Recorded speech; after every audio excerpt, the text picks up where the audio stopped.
जो ऐसे पंखों को लिए बैठे हैं जो भविष्य में शिक्षा के क्षेत्र में एक ऊंची उड़ान भरने वाले हैं। मैं जानकारी के लिए बता दूं कि मेरी जो एजुकेशन है वो गवर्नमेंट स्कूल से हुई है। 1 to 12 तक मैंने हमेशा सरकारी स्कूल से पढ़ा है। तो this is the perfect example कि हम वो लोग हैं जो सरकारी स्कूल से भी एक बड़ी उड़ान भरते हैं। तो सबसे पहले मैं मुद्दे पे आता हूँ, इस कार्यक्रम के मुद्दे पे आता हूँ। जब मुझे ये आमंत्रण मिला कि एक वेलफेयर कार्यक्रम है, तो मेरे मस्तिष्क में हृदय पटल पर एक शब्द अंकित हुआ, वो था परोपकार। जब हम जीवन में आते हैं तो हर व्यक्ति खुद के लिए कार्य करता है, खुद के लिए कमाता है, परंतु परोपकार एक ऐसा धन होता है जिसे हम जितना खर्च करते हैं वो उतना ही बढ़ता है।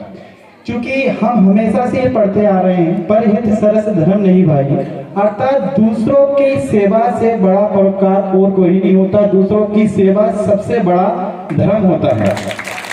आप लोगों को याद हो, आप लोगों ने बहुत व्यक्तित्व सुने होंगे। स्वामी विवेकानंद आपने सुना होगा, मदर टेरेसा, ठीक है, महात्मा गांधी, जिन्होंने अपना पूरा जीवन केवल और केवल लोगों की सेवा के लिए समर्पित कर दिया था। स्वामी विवेकानंद कहते हैं कि नर सेवा ही नारायण सेवा है, अर्थात ईश्वर की अलग से आप लोगों को भक्ति आराधना नहीं करनी है। अगर आप लोगों की मदद दोनों हाथों से कर रहे हैं तो कहीं ना कहीं आप ईश्वर की सेवा कर रहे हैं।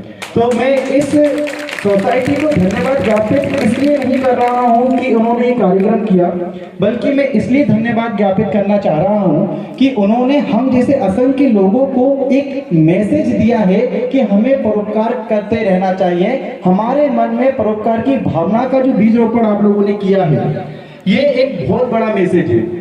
तो इस कार्यक्रम के लिए इसलिए मैं आप लोगों का एक बार पुनः धन्यवाद ज्ञापित करना चाहूंगा, और मैं आप लोगों से भी निवेदन करना चाहूंगा कि जब आप योग्य बने, जब आप सामर्थ्यवान बने, तो इन हाथों का जो उपयोग है स्वहित की बजाय परहित में जरूर करना। और मुझे उम्मीद है कि जो नारी शक्ति मेरे सामने बैठी हुई है, भविष्य में इन टीचर्स, शिक्षक गणों की जो शिक्षा है, इस शिक्षा को अपने जहन में रखते हुए भविष्य में निरंतर मानव सेवा के उत्थान के लिए आप लोग प्रयास करेंगे।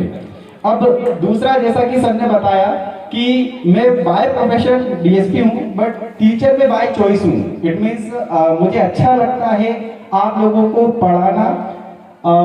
पिछले एक साल में लगभग 3500 से ज्यादा बच्चों को मैंने पढ़ाया हुआ है। मैं एमपीएससी की बेसिकली तैयारी कर रहा था।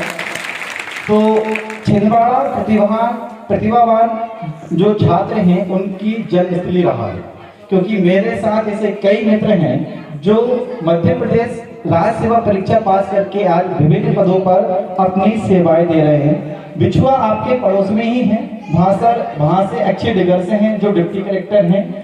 उसके बाद अन्नपूर्णा सिरसाम हैं जो कि डीएसपी ग्वालियर में हैं। जितेंद्र चौरे हैं जो कि नायब तहसीलदार हैं। उसके बाद नितिन धुर्वे हैं जो कि डीएसपी हैं। चंचलेश हैं जो कि डीएसपी हैं। इसका मतलब ये है कि छिंदवाड़ा की मिट्टी में कोई ना कोई बात तो है जिसने असंख्य प्रशासनिक अधिकारी दिए हैं।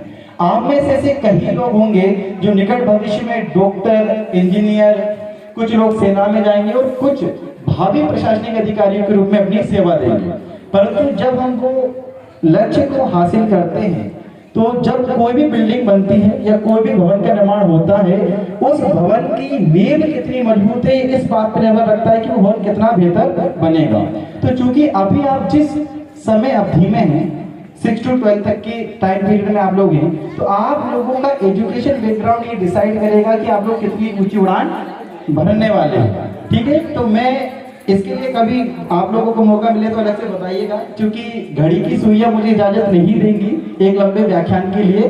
तो घड़ी की सुइयों को दृष्टिगत रखते हुए अभी मैं अपनी वाणी को विराम दे रहा हूँ, और मैं उम्मीद कर रहा हूँ कि निकट भविष्य में मैं जहां भी रहूँ, छिंदवाड़ा की इस पावन भूमि से मैं अधिकतर प्रशासनिक अधिकारियों को मैं देखूं, ऐसी मेरी कामना है। Thank you so much.